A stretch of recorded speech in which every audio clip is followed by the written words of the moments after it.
Bonjour à tous, aujourd'hui je vous retrouve pour une vidéo pour savoir comment et où placer les ombres quand on fait un lettrage.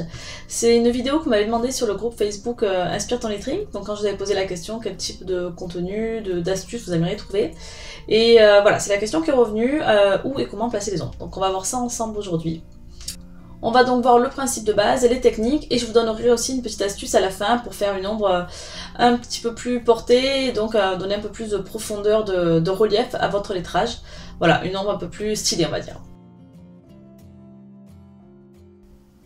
Alors, quand on veut savoir en fait comment placer les ombres sur notre lettrage, le principe à comprendre, c'est la lumière. Donc si j'écris par exemple le mot lumière,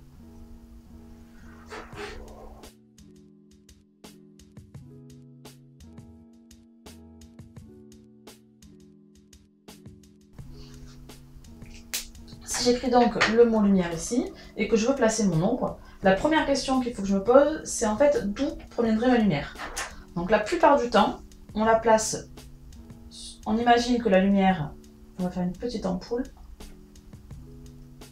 on imagine que la lumière vient du haut, du sommet en fait à gauche. Bon, mon ampoule n'est pas très jolie. Bref, c'est pas grave. Donc on imagine qu'en fait la lumière vient du côté gauche en haut, et donc en fait notre mot va être décalé sur la droite et un peu vers le bas. On suit en fait le sens de la lumière, les rayons, dans ce sens-là. Donc on imagine vraiment en fait que la lumière provient du côté gauche en hauteur, et donc notre mot va être décalé un petit peu vers la droite. On suit vraiment le sens des rayons. On pourrait aussi imaginer qu'elle vient du côté droit.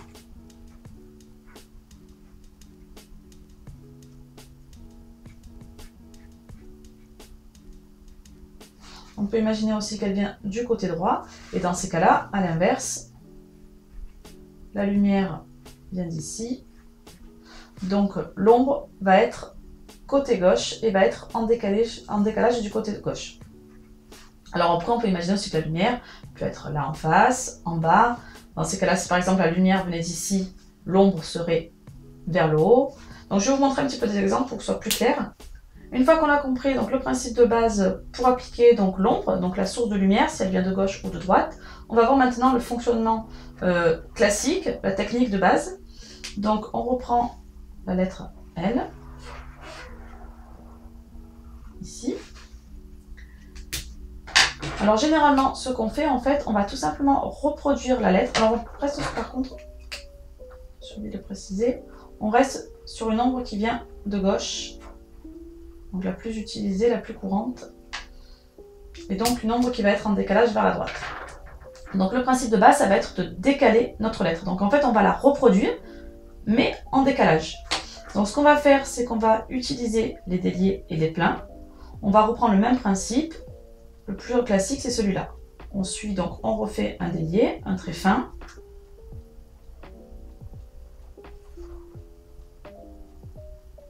Et un trait épais,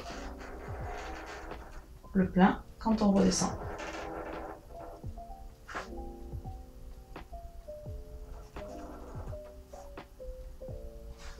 Ça, c'est le plus courant. On peut maintenant, tout à fait maintenant, imaginer.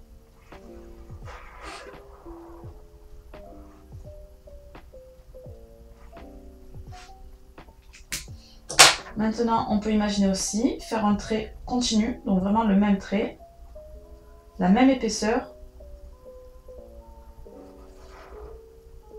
tout le long. Donc ici par exemple, bon, j'ai fait un trait fin, je vais rester sur un trait fin.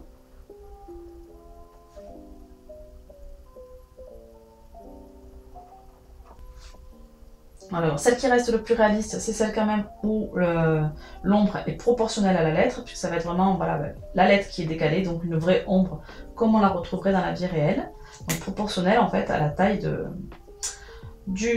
l'objet principal. Alors une fois qu'on a compris le principe de base, la lumière et le fonctionnement, donc la plupart du temps on utilise donc, les déliés et les pleins pour reproduire la lettre, on va passer donc aux petites astuces. Et la première astuce, ça va être donc sur les arrondis et les transitions.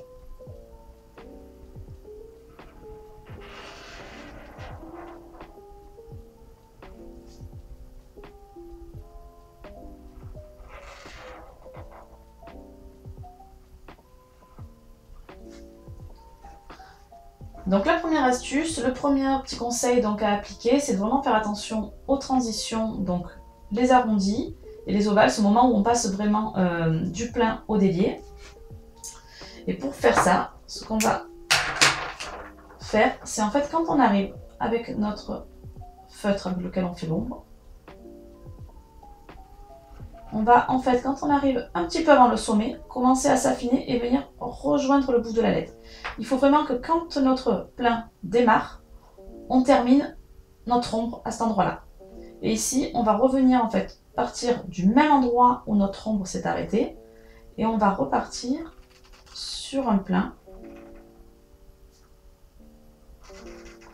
Et de la même manière ici, je commence à relâcher et en bas, vraiment arriver ici donc à la base de ma lettre, je dois avoir relâché pour suivre la courbe et terminer ici, me fondre. Pour remonter sur mon plein, sur mon délié, pardon, je reprends de là où je me suis arrêtée, vraiment quasiment sur la lettre, tout fin, et je vais un petit peu épaissir pour rejoindre. Voilà, on doit vraiment en fait avoir une continuité au niveau des transitions. À chaque fois, on doit rejoindre la lettre, quasiment venir vraiment s'effacer en fait. Notre ombre doit presque venir disparaître, se terminer dans la lettre pour venir passer par-dessous. Pareil ici donc pour le haut, pour l'ovale. Pareil ici donc pour l'ovale. Si par exemple, j'imagine donc partir d'ici. Hop, je suis ma lettre. Je vais venir rejoindre mon sommet, vraiment venir terminer sur ma lettre. Et je reprends en dessous, en décalage, de la pointe. Et je viens faire mon plein. Et je le termine en relâchant au bout. Pareil, je pars d'en dessous, j'épaissis et je fais mon ombre.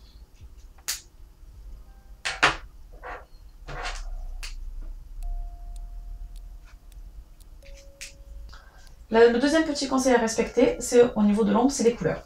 Donc la plupart du temps, on utilise du gris. Maintenant, le principe fait qu'on vaut mieux utiliser en fait une couleur plus claire. Alors je vais vous montrer l'exemple pour vous montrer la différence. Si par exemple, je vais faire un I, on va changer un peu de lettre. Donc je vais cette fois-ci écrire mon I de base en foncé. Et je vais faire mon ombre. Donc cette fois-ci en plus clair, en vert clair, pas en gris. Il faut bien que vous voyez la différence. Alors premier avantage, j'ai oublié peut-être aussi le petit point de I.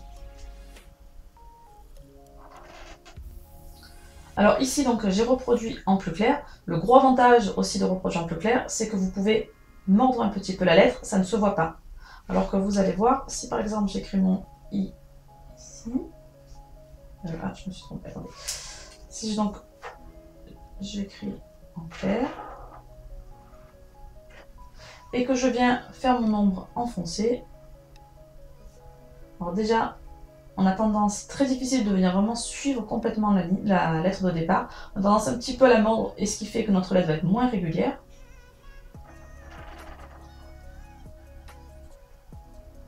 Les transitions sont plus difficiles à faire aussi. Parce que clairement, ici, s'arrêter bien respecté sur du clair, c'est quand même beaucoup plus facile que sur du foncé, puisque de toute façon, le clair ne va pas se voir par-dessus. Alors voilà, la couleur claire de l'ombre ressort quand même bien mieux, je trouve. Maintenant, on peut utiliser le foncé aussi pour donner un peu plus de relief. C'est vrai que le foncé en ombre donne plus de relief, mais l'ombre claire est quand même beaucoup plus réaliste. Voilà. Après, ça c'est un choix selon ce qu'on veut faire, selon l'objectif qu'on veut donner à notre lettrage. Alors ensuite, troisième petite astuce, pour refaire donc notre ombre. Si par exemple on va rester sur le I.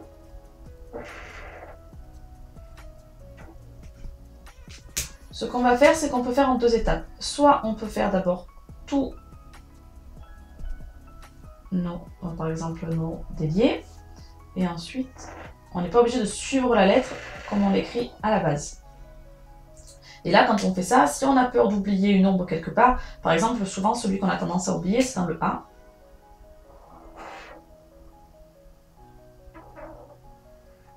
dans le A, on a souvent tendance à oublier cette partie-là. La petite partie en haut ou la petite partie en bas. Donc là, si on le fait manuellement, par exemple ici, on lui fait d'abord tous nos déliés et ensuite nos pleins. Là, si je vois que ici j'ai oublié donc un petit espace, pour voir si je n'ai pas oublié, ce que je vais faire, c'est que je vais repasser donc avec mon doigt, je vais imaginer la lettre. Donc là, je fais mon nombre, j'ai mon nombre, et ah, quand je remonte, je n'ai pas mon nombre. Voilà, on essaie vraiment d'imaginer la lettre. Si on ne veut pas oublier, l'idéal, c'est de reproduire la lettre directement. Donc on suit cette fois-ci, on redessine vraiment complètement la lettre. Comme je l'ai faite avec le foncé, je refais la même chose avec le clair. On peut même imaginer carrément dans la transition, selon les couleurs, parce que c'est pas forcément faisable avec toutes les couleurs, mais si le clair en fait ne se voit pas du tout, apporte aucun changement sur le foncé, carrément repasser dessus et faire notre lettre vraiment par-dessus pour pas s'arrêter et avoir une transition beaucoup plus facile à faire. Alors troisième petit conseil, ça va être par exemple pour le L. Donc ces lettres en fait où on a une intersection entre le délié et le plein. Alors quand on va faire notre ombre, je trouve que l'idéal c'est quand on va ici par exemple, donc on a notre délié.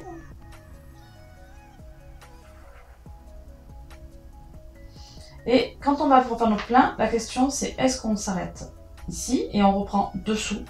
Moi je trouve que si on démarre en dessous de l'ombre, du délié de l'ombre, je trouve pas ça très esthétique. Donc moi ce que je conseillerais de faire, c'est on fait ici notre plein et ici vraiment de démarrer en dessous de la lettre carrément et de repasser par-dessus. Voilà, je trouve qu'en fait quand on fait le plein par-dessus le délié et qu'on repasse pas, qu'on redémarre pas de là en fait, on coupe en fait l'intersection, on la voit plus, elle se diffuse l'encre. Donc c'est vrai qu'elle le camoufle quoi. Donc on le voit plus du tout. Alors que si on fait en dessous ici, on va avoir le délié qui va être bien apparent ici au niveau de l'ombre. Sauf que concrètement quand on dessine notre lettre, c'est bien le plein qui passe par-dessus le délié. Donc voilà, si on veut une ombre bien réaliste, il faut vraiment redémarrer en dessous de la lettre et repasser par-dessus le délié pour l'effacer. Après ce qu'on peut faire aussi, c'est faire notre plein et le délié le commencer de là. Alors c'est un peu plus difficile je trouve pour faire la démarcation. Maintenant si vous avez un feutre très clair et où on voit quand vous repassez, on voit quand même la démarcation du délié dessous, c'est pas très esthétique, vous le commencez délicatement d'ici et vous faites le délié. Voilà, d'abord le plein et ensuite le délié qui démarre de là. Ensuite, dernière petite chose, donc les ombres, on peut faire différents types d'ombres. Donc on a vu l'ombre collée, c'est la principale, c'est celle vraiment on suit la lettre, c'est celle qui est la plus facile.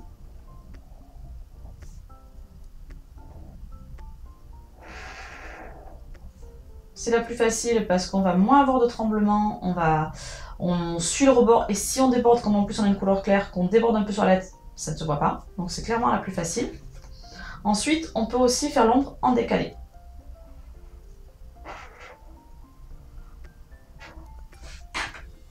Donc en décalé, c'est-à-dire qu'on va laisser un espace blanc. Et là, donc on va essayer d'aller très doucement pour vraiment en fait éviter les tremblements et être très très régulier dans notre ombre. Pareil. Alors on peut faire ici l'ombre toujours pareil, régulière, un trait constant, ou alors respecter le fait des déliés et des pleins.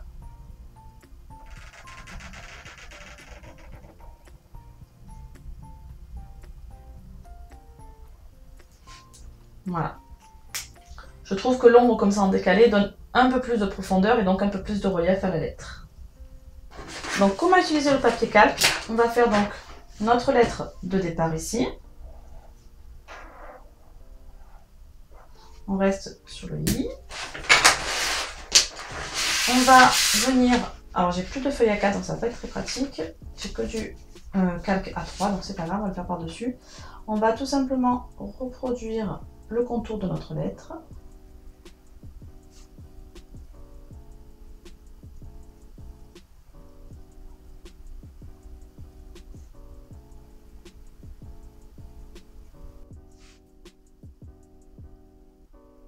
Ensuite, je repasse par-dessus. Alors je me mets sur le coin de ma feuille parce que ça va forcément me faire en fait me décalquer la lettre ici. Donc je me mets sur un brouillon. Je repasse par-dessus ma lettre pour éviter donc l'effet miroir. Et une fois que j'ai préparé ma lettre sur le papier calque, je remets mon calque à l'endroit et je vais venir tout simplement placer mon calque où je le souhaite. Donc je vais le faire ici par exemple un peu en bas. Et je vais, alors là je peux être un peu plus brouillon sur mon trait, puisque de toute façon c'est celui de dessous qui va apparaître.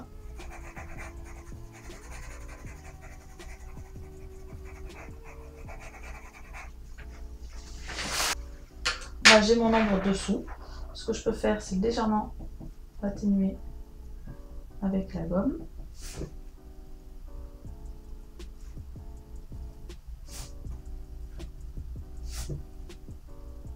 Ou mieux encore, si vous avez une gomme mie de pain, vous pouvez vraiment atténuer votre lettre et ensuite donc la repasser au clair.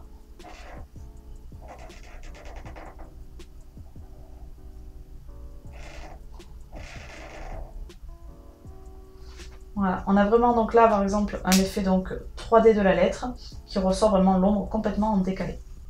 Voilà, j'espère que cette vidéo vous a plu.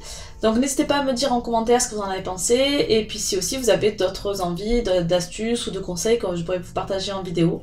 Et n'oubliez pas de vous abonner à ma chaîne donc pour recevoir les notifications et ne rien louper dans des prochaines sorties vidéo. A bientôt!